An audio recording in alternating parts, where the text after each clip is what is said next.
आदाब, मैं खुशबू अख्तर। पल न्यूज़ की इस खास रिपोर्ट में आप सभी का स्वागत है। जिस तरह से यूपी चुनाव अवसर पर आ चुका है, तो धर्मांतरण के चलते यूपी में जिस तरह की खबरें, जिस तरह से गिरफ्तारी की गई, उस पर योगी सरकार को लगा था कि वो पूरी तरह से अब धर्मांतरण के नाम पर चुनाव जीत लेगी। लेकिन जब हम जैसे प्लेटफॉर्म्स ने लगातार सच्चाई दिखाई, वो पहलू को दिखाया जिसके आधार पर योगी सरकार ये चुनाव जीतना चाहती थी, उसकी सच्चाई कुछ और निकली। तो जब धर्मांतरण का मुद्दा ज़मीन पर लेटता हुआ नज़र आया, तो अब आतंकवाद की तरफ ये मुद्दा बढ़ चला है। इसी पर बात करने के लिए मेरे साथ नदीम मौजूद हैं, जिनसे हम जानेंगे कि अब आतंकवाद के नाम पर एटीएस एक नया शगुफा खोज लाई है और उस शगुफे के पीछे की सच्चाई क्या है, उस पर बात करेंगे। लेकिन यूपी में चुनाव है और चुनाव के साथ साथ मुसलमानों की अगर बात करें, तो अब मासूम मुसलमान ही कटघरे में दिखाई दे रहा है। गिरफ्तारी हो रही है, कभी जैश के साथ, कभी धर्मांतरण के नाम पर, कभी किसी न किसी मौके को पकड़ के मुसलमान को ही पकड़ लिया जाता है और जनसंख्या का शगुफा तो आपके सामने है। कैसे देखते हैं इन तमाम जो मुसलमानों को ही पकड़ा जा रहा है और अब जो आतंकवाद के नाम पर नए दो लोगों को सामने ला दिया गया है, क्या है पूरा मामला? मैं चाहूँगी कि आप हमारे ऑडियंस को बताएं। खुशबू, सबसे पहले मैं आपको बता दूं कि मिन्हाज और मसरुद्दीन की गिरफ्तारी की गई है। आतंकवाद के नाम पर, धर्मनिरपेक्ष के नाम पर किस तरीके से हवा बनाने की कोशिश की गई। अब आतंकवाद का हवा जो है यूपी चुनाव में आ गया है। इस पर मैं बारीकी से बात करूंगा, पर सबसे पहले आपको बता दूं कि ये पूरा मामला क्या है, किस तरीके से इसे सजाया गया और बनाया गया है। क्योंकि हर कोई जानता है कि आज नहीं तो कल, आज से लगभग 10 साल, 5 साल, 25 साल बाद इन लोगों को बाइज्जत बरी होना है। जो मीडिया, जैसे कि हम बता रहे हैं कि मासूम मुसलमानों को गिरफ्तार कर लिया, पर गोदी मीडिया की और जो कट्टर हिंदुत्व की राह पर चलने वाले लोग हैं, उनकी सोच ये है कि खूंखार, एक खतरनाक आतंकवादी और उससे भी ज्यादा लोगों की लाशें बिछाने वाले ये दो चेहरे जो मुसलमान हैं, इन लोगों की एक खतरनाक साजिश थी जिसे यूपी एटीएस ने नाकाम कर दिया है। यूपी एटीएस की कार्रवाई पर जिस तरीके से मिन्हाज और मसरुद्दीन की गिरफ्तारी की गई, अब इसने सियासी तूल पकड़ लिया। और सियासी तूल इसलिए क्योंकि जैसे ही ये काम यूपी एटीएस द्वारा अंजाम दिया गया, तो पूर्व डिप्टी सीएम जो हैं केशव प्रसाद मौर्य, उनका बयान सामने आता है कि बहुत अच्छा कदम है। देश ने आतंकवाद से लड़ाई लड़ने के लिए यूपी एटीएस ने बहुत अच्छा काम किया, जिसके लिए उसे मेडल मिल जाएगा, यकीन मानिए। और योगी सरकार आजकल मेडल ऐसे ही बांट देगी। और इस पर सबसे बड़ा ट्विस्ट तब आया जब अखिलेश यादव ने इस गिरफ्तारी के ऊपर सवाल उठा दिए हैं। अखिलेश यादव के बारे में आपको बता दूं कि उन्होंने क्या कुछ कहा है। उत्तर प्रदेश में आतंकियों की गिरफ्तारी पर समाजवादी पार्टी के नेता अखिलेश यादव के संदेह करने वाले बयान के बाद राजनीतिक बवाल शुरू हो गया है।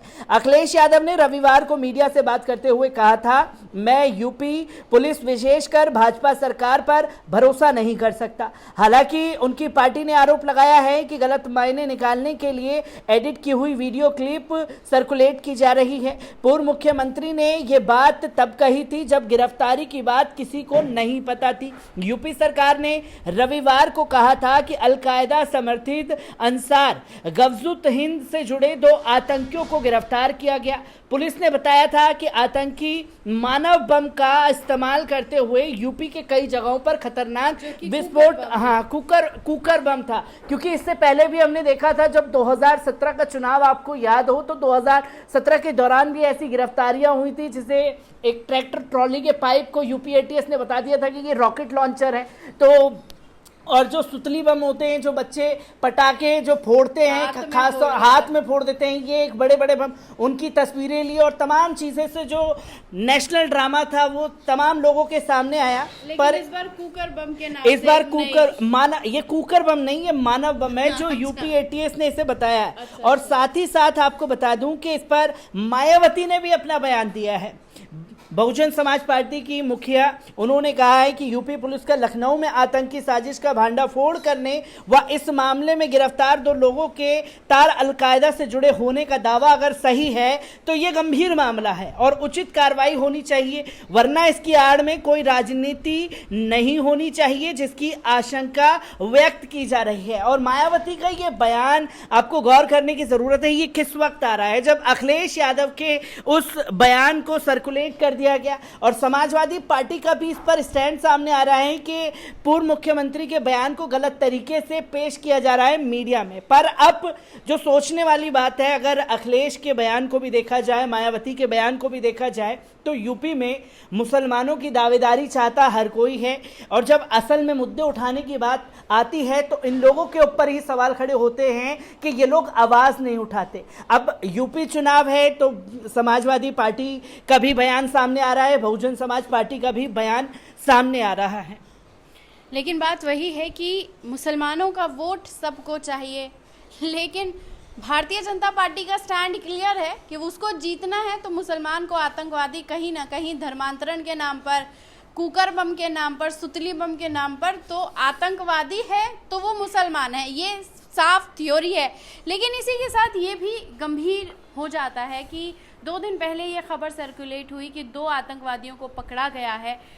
क्या मीडिया ट्रायल के चलते अचानक से उन्हें आतंकवादी घोषित कर देना कहीं ना कहीं गरीब परिवार के लिए एक बहुत बड़ा ट्रॉमा नहीं है? क्योंकि जो स्टोरी सामने आई वो घर बनवा रहा था और उसका पैसा अलकायदा से आया। तो अलकायदा किसी भी घर बनवाने वाले को, अगर वो मुसलमान है, पैसा बांटता तो हर किसी का आलीशान बंगला होना चाहिए था, पहला सवाल। दूसरा सवाल ये कि जब वहाँ के लोगों से बात की गई तो उन्होंने बताया कि 3 दीवारें, चौथी तो अभी डली भी नहीं है, तिरपाल डाली गई है और बेटियां ही, घर की महिला ही एक मजदूर के साथ लगकर घर को बनाने में मदद करी थी क्योंकि बारिश की वजह से घर में पानी चूता था। तो क्या सच्चाई की जो असलियत होती है, हर बार जब सच्चाई की बात आती है तो क्या वो बगले झांकने लगती हैं वो सच्चाइयाँ जो गोदी मीडिया को दिखाई नहीं देती है? और जब गोदी मीडिया को दिखाई देती हैं तो वो खबरें ही ग्राउंड से, जीरो से गायब कर दी जाती हैं कि भाई हमने तो आतंकवादी बोल दिया, अब वो जिए मरे 25 साल लगाए या मर जाए हमें मतलब नहीं, वो आतंकवादी हमने बोल दिया तो बोल दिया। लेकिन उसके पीछे का जो दर्द परिवार झेलता है उसके बारे में आप क्या कहेंगे? मैं खुशबू सबसे पहले तो ये बता देना चाहता हूँ कि मिन्हाज और ख़ासतौर पर मसरूद्दीन की जो गिरफ्तारी हुई है, इनके परिवार वालों की बात की जाए, जैसा कि आपने बताया कि क्राइम तक की एक रिपोर्ट मैंने भी देखी जिसमें वो ये दावे करता हुआ ख़ासतौर पर मिन्हाज के परिवार से ज़बरन बुलवाता हुआ नज़र आ रहा था कि आप घर बनवा रहे हैं, आपको घर का पैसा कहाँ से आया। अब वो जो घर बन रहा है उसमें दीवार डाली गई है, चौथी दीवार अभी डली नहीं है और वो टीन डाल रहे हैं ऊपर, उसकी पिक्चर जो है मीडिया में ख़ासतौर पर वायरल की जा रही है और ये बताने की कोशिश की जा रही है कि अलकायदा से पैसा। चलिए, अलकायदा से पैसा अगर आया होता तो क्या मिन्हाज वहां रुकता, कहीं फ्लैट वगैरह लेकर के रहने लगता?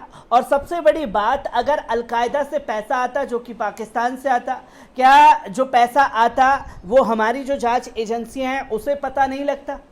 अगर जांच एजेंसियों को ये बात पता लगती। और अब जो सच्चाई की बात है, इससे पहले हमने आपके सामने जो वीडियो के जरिए भी रिहाई मंच ने वहां का दौरा किया, राजीव यादव ने खुलकर के बोला कि जो मिन्हाज के परिवार में उनके परिवार वाले हैं, बेटियां हैं, उनकी माँ है, बीवी है, जो सबसे बड़ी बेटी है 12 साल की, वो शुगर की पेशेंट है और बहुत गंभीर उसकी, वो कल से तड़प रही है अपने पिता के लिए और इसके बारे में गोदी मीडिया बात नहीं करना चाहता। और 1-2 जगह मीडिया में जो बातें आई भी तो वो बातें इस तरीके से रखी गई कि देखिए कि आतंकवादियों के परिवार का एक नया ड्रामा शुरू हो गया है। तो इन जो लैंग्वेज यूज की जा रही है उसके ऊपर भी बात की जानी चाहिए। अब जो दूसरा है, मसरूद्दीन के परिवार के बारे में बात की जाए तो मसरूद्दीन के परिवार को कई लोगों ने घेर लिया है, खासतौर पर 1-2 किलोमीटर तक ही बैरिकेडिंग कर दी गई है, कोई भी जा आ नहीं सकता।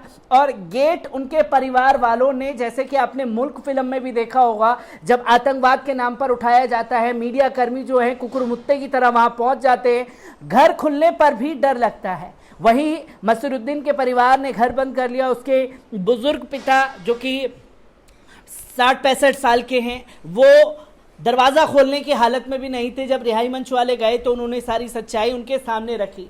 और अगर बात की जाए, चलिए रिहाई मंच तो ग्राउंड रिपोर्ट पर जाकर के तमाम बातें निकाल करके लेकर के आया, और बात की जाए अब पूर्व आईपीएस की जो कि केरल के हैं, उन्होंने खास तौर पर जो है सवाल खड़े कर दिए हैं कि कोई नई स्टोरी जो है, एक ही घिसी पिटी स्टोरी को यूपी एटीएस कब तक इस्तेमाल करता रहेगा। तो वहीं वरिष्ठ पत्रकार जो हैं, हमने उनकी भी बात को सुना, प्रशांत टंडन, उन्होंने खास तौर पर लिखा कि अब जो है यूपी एटीएस को जो है एक ड्राफ्ट बना लेना चाहिए, एक पैम्पलेट बना लेना चाहिए। पैम्पलेट में तमाम चीज़ें सेम हो, बस जब आप गिरफ्तारी करें तो नाम चेंज हो जाए और जगह चेंज हो जाए कि हमने इन लोगों को उठाया था। क्योंकि स्क्रिप्टेड तो वही सारी चल रही है कि ये बम मिले, वो बम मिले, और जब ज़मीनी स्तर पर खंगाला जाता है तो वही ढाक के 3 पात निकलते हैं। तो आपने सुना नदीम के उन सारे पॉइंट्स को। इन सब के बीच 2 सवाल उठते हैं। पहला, अगर वो मुजरिम है तो उन्हें बाकायदा सज़ा मिलनी चाहिए, जो गोदी मीडिया कह रहा है। लेकिन इसी के साथ साथ दूसरी तरफ जो दूसरा पहलू है, अगर वो पहलू सच है, क्योंकि वो 99.9999% सही निकलता है, लेकिन उसके बीच जो परिवार सहता है, जो वो खुद बंदा सहता है कई सालों तक, उसकी प्रताड़ना का क्या पूरी तरह से उसको मुआवजा मिलेगा? क्या उस मानसिक प्रताड़ना को फिर से भरा जा सकता है? चाहे वो 1 दिन हो, 2 दिन हो, 10 साल हो, 20 साल हो या ताउम्र हो। जब उसको पकड़ लिया जाता है, जब आतंकवाद का थप्पा लगा दिया जाता है, फिर चाहे वो सालों के बाद हट जाए, लेकिन आस पड़ोस के दिमाग में और आस पड़ोस के साथ साथ वो पूरे मोहल्ले में वो दिमाग में बन जाता है, तो वो कभी नहीं निकल पाता कि वो आतंकवादी नहीं है। तो ये चीज़ के बारे में कभी नहीं सोचा जाता। हमेशा सोचा जाता है मुसलमान है तो पक्का आतंकवादी होगा। और इसी के चलते भारतीय जनता पार्टी अपनी यूपी की सियासत, जो कि अब नज़दीक आ चुके हैं चुनाव, तो उस पे के नाम पर वो बढ़िया काम कर रही है। धर्मांतरण की तमाम ग्राउंड रिपोर्ट्स जाकर हमने दिखाई, परिवारों की बात दिखाई, तमाम रिपोर्ट्स दिखाई, तमाम मीडिया ट्रायल्स के बारे में भी हमने दिखाया, लेकिन सच्चाई जब धराशायी हो गई गोदी मीडिया की, तो अब आतंकवाद के नाम पर 2 परिवारों के लोगों को पकड़ लिया गया है। अब देखिए इस स्टोरी को कितना खींचकर मीडिया ट्रायल कर उस परिवार को प्रताड़ना दी जाती है, जहां पर वो फिर से उसी पीड़ा से गुजरेगा जिसका कोई भरपाई नहीं कर पाएगा।